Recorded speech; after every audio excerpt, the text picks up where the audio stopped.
مجھے کبھی نہیں بھولتا. شاید آپ کو بڑے کو یاد ہو, ایک رمزی یوسف ایک آدمی تھا. امریکنوں نے کہا ہمیں 90 کی دہائی میں ہم نے کوئی قانون کے مطابق چلے بغیر ہم نے اس کو امریکہ کے حوالے کر دیا. عدالت میں وہ جاتا ہے, رمزی یوسف, اس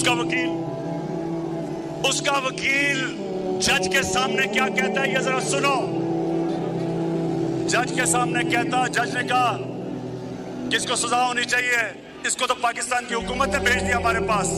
رمزی یوسف کا وکیل عدالت میں کھڑے ہو کے کہتا کہ پاکستانی ڈالروں کے لیے اپنی ماں بیچ سکتے ہیں. مجھے یہ کبھی نہیں بھولتا. مجھے شرم یہ آئی کہ